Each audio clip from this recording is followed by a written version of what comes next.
So I thought to myself, I could be making an update video about my channel, why it's been so dead and where exactly it's going. But then I thought, probably time better spent making new videos. One thing I will say for sure though is that the scale is coming down some. I think I'm done making huge in scope 20-minute videos. Which is why the first video I'm actually sitting down and producing this year is another twofer.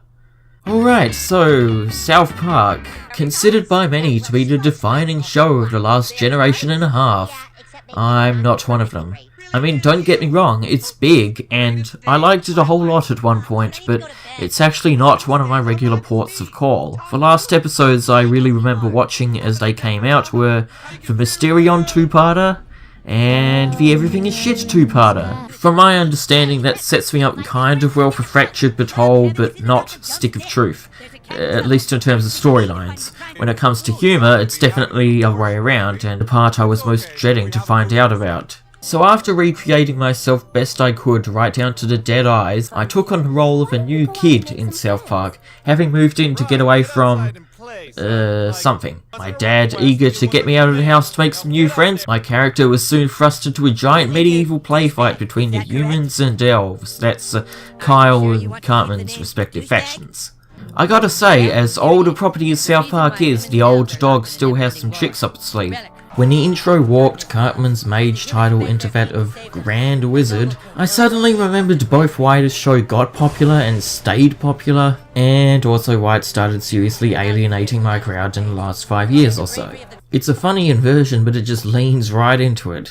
The thing is, I never really found Stick of Truth's humour to be nearly as potent as many of the show's best episodes. What ties everything in South Park together is the consistent nihilistic misanthropic attitude, driven in the show by clever and ironic writing. Stick of Truth doesn't really have a message to all of its jabs over the entire runtime the same way GTA 5 does, so the humour comes across as rather scattershot and, yes, offensive, until towards the end when the A-plot is fully established and then undermined. It also doesn't help that, like other TV show tie-in games, a lot of the laughs are baked in simple in-jokes and references, but even these are better than all the "remember the time I" gags in Family Guy the game because, well, the jokes in South Park were always way better. There will never be an episode of Family Guy as sharp as Scott Tenorman Must Die or With Apologies to Jesse Jackson. And the game still makes for an excellent trip down memory lane given it has enough weird asides to pull out from its history, provided you know what that history is, of course. I kinda chuckled when I saw the fake plastic guitar as a callback to the Guitar Hero episode, but I was really surprised the Sword of a Thousand Truths never showed up as a collectible weapon. But there is one thing Stick of Truth nails that makes me overlook a lot of its flaws, which is the weird paradigm it has between the setting of the town, the setting of the game they're playing, and thus how far the rules of this game stretch. The script has a lot of fun with what the titular MacGuffin can do, but the game's very concept also cashes in on South Park's general absurdity by contrasting the actual stakes of this throwaway game that takes place over 3 days with the actions you take and the people you have to fight. It's never not funny to think about simply coming to this town trying to make some friends and then suddenly fighting Nazi zombies spewing from the green goo of a crashed UFO being covered up by the government as the location of a new Taco Bell. This dissonance between fantasy and reality has always driven South Park's whole writing style, and has saved otherwise pretty abominable episodes. The contrast between the game you were playing, the game the kids are playing, and the save the world plot they're thrust into as always, is the real hook of it all, but not all of the show's tropes really translate to a video game. Don't get me wrong, it's still way better than Drek like the Turok developers' attempt, which was just an FPS with South Park skins and terrible draw distance. Stick of Truth feels like the game South Park always deserved, and it does a lot with it with regards to the setting and story, but like I said, not really enough with the actual jokes or even a narrative structure. I'm surprised at this because I distinctly remember the game being in development hell, but it feels like it's just missing a third act. The final battle takes no real time, and it's only after you save everyone that you find out South Park was in any trouble at all. I think if this was an episode of the show, the non-sequitur nature of the climax would be really funny, but I guess I was expecting something more traditionally satisfying after a 10-hour video game. Oh yeah, there's a video game here, did I forget to mention that? It's a cross between Paper Mario and one of those Western RPGs that has been lighting up the landscape. turn-based combat with real-time interactions to bolster attack and defense, and to draw attention to how absurd the action is. I picked the mage class, and my ice spell was blowing a fire extinguisher in someone's face, and so it goes for many moments of combat. The best fights are against kids utilising the same rule set, not only because it takes the South Park kids back to just being kids, something that doesn't happen all that often anymore, but also because a lot of these scenarios outside of strict fights allow you to use powers you get over the course of the game to manipulate the environment and eliminate foes preemptively. These miniature puzzles are honestly more gratifying than the combat, and you get the same amount of XP either way. Not that the battles are really bad, there's enough strategy and management, especially with regards to status effects, something that doesn't get highlighted an awful lot in RPG combat systems, but it's simply too easy.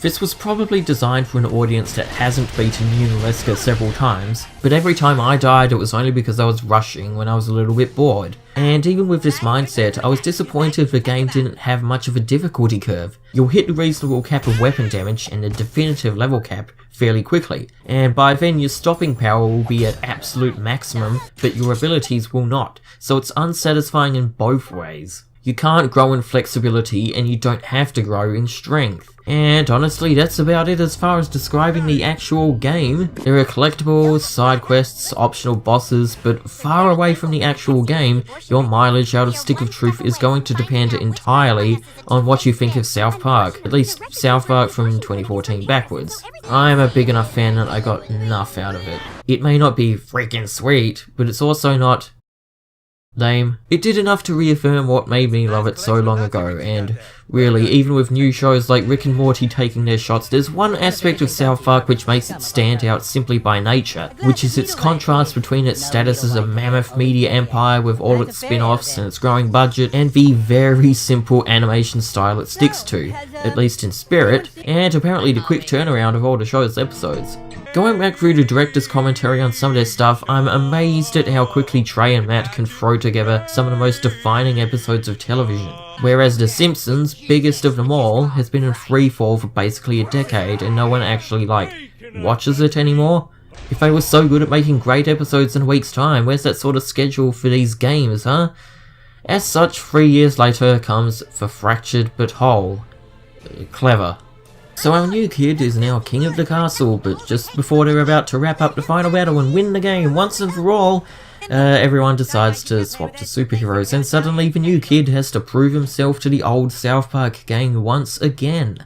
Clever way of starting the game actually. It maintains continuity while justifying the change in backdrop and believably resets our character's social status to give us the eventual gratification of getting up there again. Fractured But Whole's new genre is probably its strongest asset because it gets to tap into the same disconnect between fantasy and reality as Stick of Truth, but they have way more fun with the idea in this one, and it shows that the two can write a compelling game because they understand just enough what makes this medium different to television, even though dragging this whole spiel back to the MCU makes for some of its sharpest jokes. The main story soon spirals out into thwarting a real-life crime wave plot involving a missing cat, but everyone, including hired ninja assassins, will still move out of the way of cars even if it means interrupting the battle. There's a childlike innocence to it that highlights the absurdity of the concept, so that when you're reminded of what exactly you're playing, it becomes even funnier. But I just said all this already. Fractured But Whole's big improvement is a lot simpler to explain. The new battle system is actually pretty sweet, provided you crank up the difficulty.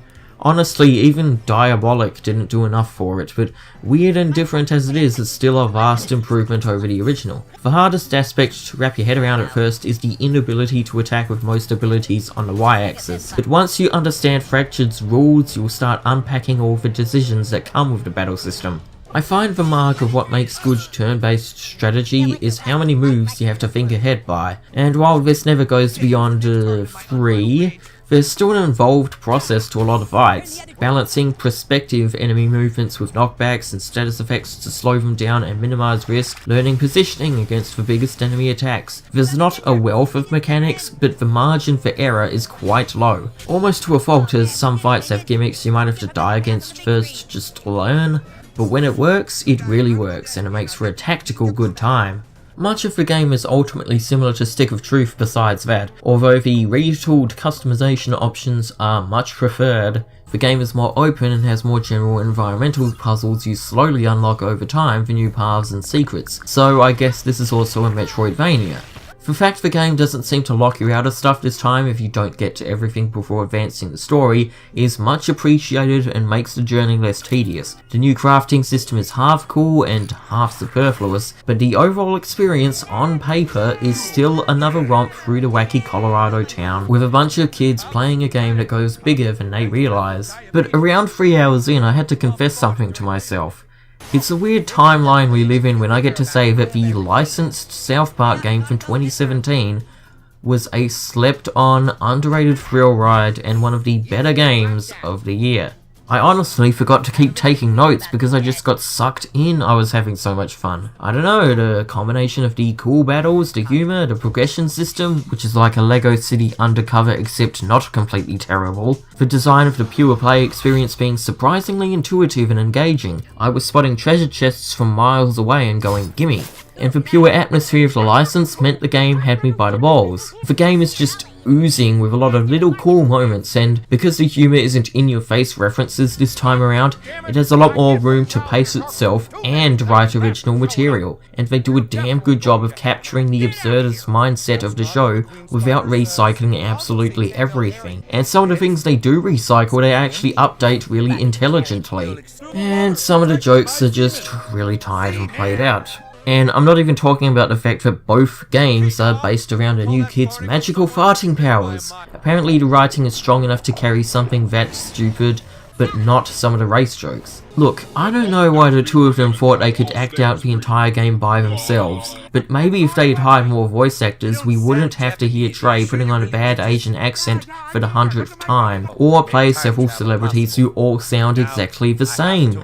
And yeah, I know, that's the point. But that approach barely works as is in a 20-minute episode with maybe 2 such appearances max per episode. This is a 20-hour game with dozens, maybe hundreds, of characters. And good as an actor Trey Parker is, he's not Mel Blanc or anything. But hey, what do I know, the two of them only included crab people because they literally didn't have any other ideas, and somehow they're up there with the woodland critters as some of the biggest dark horses of the franchise. The point is, the jokes that are base or no effort undercut the moments of the game that show truly sharp wit. But the latter outweigh the former, as opposed to Stick of Truth, which was rapid-fire nonsense. I did like Stick of Truth, by the way, but let's be real. The most notable moments of that game were just made for their own sake and to push buttons, which is pretty much what happened, so mission accomplished, I guess. But when you're going into an abortion clinic to fight Nazi zombie fetuses, well, game over, you've hit the limits of taste and sanity. Fractured But Whole, meanwhile, is less postal and more Saints Row 4. It has a pulse and even a heart at points. I'm not even kidding, these 2 seconds where the new kid lazily stabs at their dinner after walking in on their parents fighting multiple times is one of the saddest moments of gaming in recent years. I mean, it was certainly sadder than anything I saw in that movie last week. The pace of the story is much more well regulated too, with a proper 3-act structure and enough legitimate twists and turns to balance out against singular points of absurdity like fighting red wine drunk Randy as your first boss. Whatever plot holes the story has are highlighted by the concept and deliberately turn the story into a mindfuck, especially as the game hits its climax, and especially during the final battle, which takes the whole concept of the playground game driving the real story and makes something really special out of it. And also, once again, manages to reappropriate one of South Park's stupider jokes into something with real weight to it. So now that the game has a proper climax, the sudden sting to the credits as everything resolves in a flash isn't a show of the game's constant delays, it's the point. It's a real joke, and actually a really funny one at that. The game overall is riding right up there on my list of recommendations, beating out Horizon Zero Dawn from my top 5 of last year, but there are, of course, some notable patchy spots. Wandering around town is actually kind of a pain in the ass. There's no sprint button this time around, the town is bigger, the fast travel points are more spread out, and really, I don't know why they don't just let you jump to one from anywhere, especially when most of the side quests are just ongoing fetch quests, which is maybe the one big step down from Stick of Truth. Like, I'm really amazed we got to fight Jared Fogle and not, say, Russell Crowe or Mel Gibson. and again the Sword of a Thousand Truths doesn't show up. You had one job!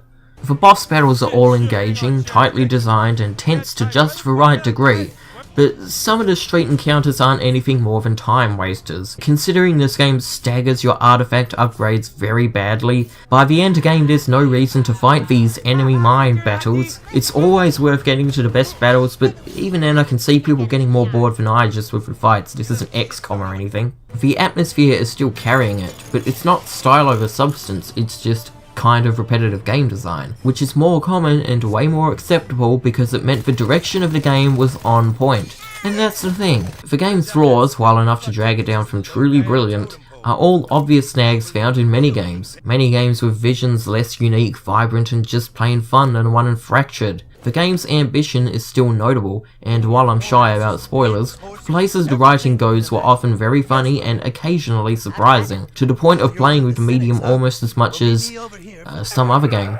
Screw you guys, I'm giving this a 9 out of 10. Of course, we should have known both of these games would be decent considering the pedigrees of their respective developers. Stick of Truth was made by Obsidian, who, of course, made the best Western RPG of all time. And Ubisoft San Francisco are no slouches either, having created the two ultimate Fantasyland adventures, Rocksmith and Rocksmith 2014.